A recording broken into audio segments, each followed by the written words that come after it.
जैसे इनके साथ किया वैसे बिरसा मुंडा के साथ किया। उनको पॉइजन पिलाया, उनकी खाल निकाली गई, उनकी खाल निकाली गई और बोला गया कि बोल तो इस देश का मालिक नहीं है, आदिवासी नहीं है, तेरा जमीन पर अधिकार नहीं है। बिरसा मुंडा रात भर तड़पते रहा, मर गया लेकिन लिख के नहीं दिया और बोला नहीं।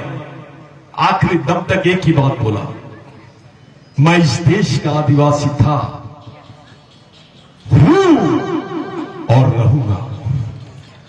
साथियों, एक जमीन के टुकड़े पर अपनी जिंदगी को निछावर करने का इतिहास है अपने आदिवासियों का।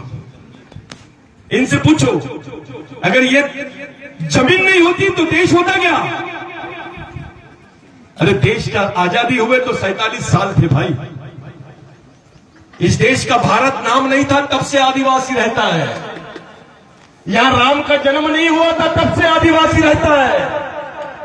यहां पर किसी के आने के पहले जो आर्य आक्रमणकारी नहीं थे तब से आदिवासी रहता है। यहां का मुसलमान भी आदिवासियों का वंशज है, यहां का ओबीसी भी आदिवासियों का वंशज है, यहां का क्रिश्चियन भी आदिवासियों का वंशज है, यहां का दलित भी आदिवासियों का वंशज है। यह बात अलग है कि उनके मन में यह बात अभी समझी नहीं है। जिस दिन आदिवासियों को वनवासी से ये लोग प्लानिंग चलाए कि भाई आदिवासियों को आदिवासी नहीं बोलना, पहले वनवासी बोलना। अब आदिवासियों को वनों पर से अधिकारी खत्म हो गया, अब स्वर्गवासी हो गए। और जिस दिन आदिवासी स्वर्गवासी बनाने की इनकी जो प्लानिंग थी, इसको कामयाबी देने के लिए कुछ अपने भी भाइयों का हाथ है। मुस्लिम भाई को लगता है भाई आदिवासियों पे गुजर रही है ना तो अपन चुप रहो। ओबीसी भाई को लगता है आदिवासियों पे गुजर रही तो अपन चुप रहो। दलित भाई को लगता है आदिवासियों पे गुजर रही है तो अपन चुप रहो। भाई हमको तो लड़ने की आदत है, मरने की आदत है, भूखा रहने की आदत है। तेरा क्या होगा रे कालिया? तुम तो वेटिंग लिस्ट में हो। हमको सता के मारे ये लोग, आपको भगा के मारेंगे। सिर्फ फर्क यह है, पहले हमको मारेंगे बाद में तुमको मारेंगे। सिर्फ तय करना है कौन पहले मरेगा। हमारे बीच में और आपके बीच में एक ही फर्क है कि मुसलमान पहले मरेगा या आदिवासी, दलित पहले मरेगा या आदिवासी, ओबीसी पहले मरेगा या आदिवासी। ये जमीन का जो प्रश्न है ये केवल आदिवासियों का प्रश्न नहीं है।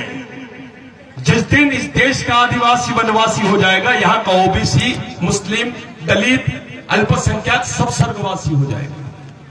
इनका अपना कोई प्रमाण नहीं है। जिस दिन मुसलमान को बोलना पड़ेगा कि मैं इस देश का मालिक हूं, मैं भी इस देश का मूल निवासी हूं, तो उसको प्रमाण देना पड़ेगा कि मैं आदिवासियों का वंशज हूं। जिस दिन इस देश के क्रिश्चियन को बोलना पड़ेगा कि मैं इस देश का मालिक हूं, तो उसको भी बताना पड़ेगा मैं आदिवासियों का वंशज हूं। जिस दिन भी इस देश के ओबीसी, ठाकुर सब लोगों को बोलना पड़ेगा कि मैं मूल निवासी हूं, उसको भी बताना पड़ेगा मैं आदिवासियों का वंशज हूं। जिस दिन आदिवासी खत्म हो जाएंगे, आपके पास में जो आपका आखिरी प्रमाण पत्र है वो भी खत्म हो जाएगा। केवल आदिवासियों की बात नहीं है, ये बहुत बड़ा षड्यंत्र है जो 2500 साल से ये पनप रहा है, उसको आखिरी अंजाम तक के इन्होंने लाए हैं। भारत के 70 साल के इतिहास में जो काम नहीं हुआ है वो काम इन्होंने 5 साल में करके दिखा दिए। आदिवासियों को नक्शे से ही खत्म कर डाले। सोचना पड़ेगा, ये राजनीतिक लड़ाई नहीं है, ये सांस्कृतिक लड़ाई भी है, ये आर्थिक लड़ाई भी है, ये सामाजिक लड़ाई भी है और ये राजनीतिक आखिरी में है। पर्याय क्या है हमारे सामने? अरे जो जमीन का टुकड़ा तुम्हारे पास है तुमने खरीदे नहीं, वो तुम्हारे बाप ने दिया है, उसको उसके बाप ने दिया है, और उसको डंटा भील ने दिया है, उसको बाबूराव शर्मा के ने दिया है, बिरसा मुंडा ने दिया है। वो जमीन आप खरीदे नहीं। मैंने 70 साल में नहीं सुना ओमकार दादा किसी आदिवासी ने भारत में 2000 एकड़ जमीन खरीदा होगा, लेकिन यह सुना कि आदिवासियों की 2 लाख एकड़ जमीन खरीद ली है। मैंने सुना नहीं कि आदिवासियों को 5 साल में इन्होंने 5 एकड़ जमीन दिए होंगे, लेकिन 5 लाख एकड़ जमीन आदिवासियों से ले लिए।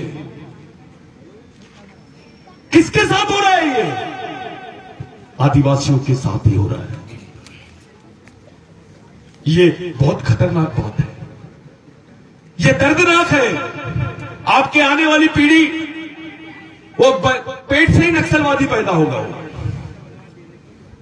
एक दाढ़ी वाला मुसलमान दिखता था तो ऐसा माहौल बना दिए थे कि ये आतंकवादी है। आप जैसी बोले ना मैं आदिवासी हूं, मैं आदिवासी नहीं है, तू नक्सलवादी है। जो इस देश का मूल निवासी है, जो मालिक है, उसी को देशद्रोही बना दिए इन्होंने। आज समय आ गया आपको चुनौती देने का। ऐसे जाबाज लोग तो आए हैं, और भी समाज के दूसरे समाज के नेता भी हैं। सब लोग इस बात को समझ रहे हैं।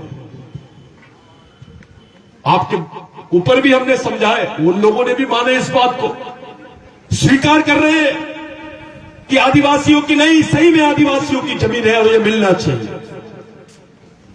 लेकिन बात अब केवल मांगने वाली नहीं है।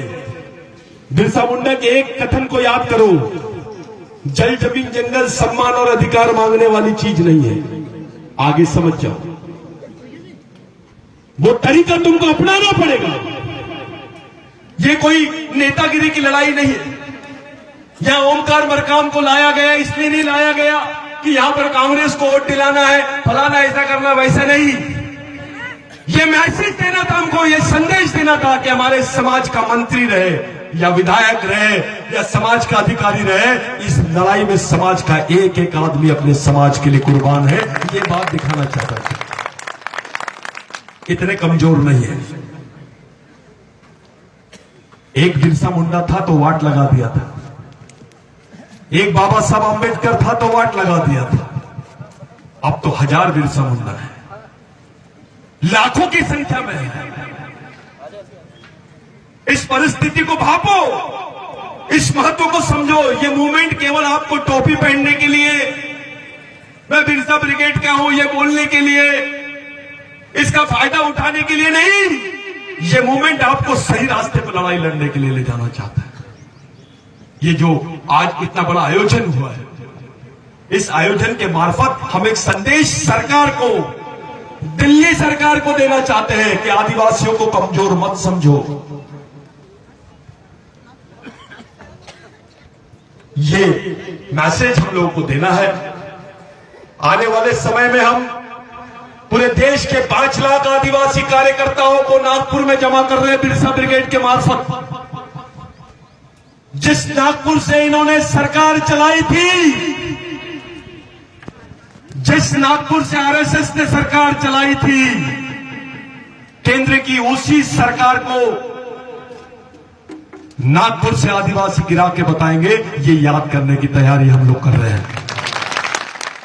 अगर आरएसएस सरकार चला सकती है तो आदिवासी मिशन भी सरकार गिरा सकता है। ये तैयारी हम लोगों ने खड़ी की है।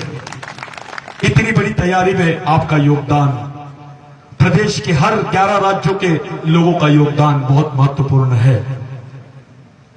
आप लोगों के लिए ये जो लैंड एक्विजिशन बिल है, फॉरेस्ट बिल है, जमीन जो है, इसके बाद तुम्हारे सामने कुछ नहीं है। बिरसा मुंडा ने बोला, जिसकी जमीन उसका देश।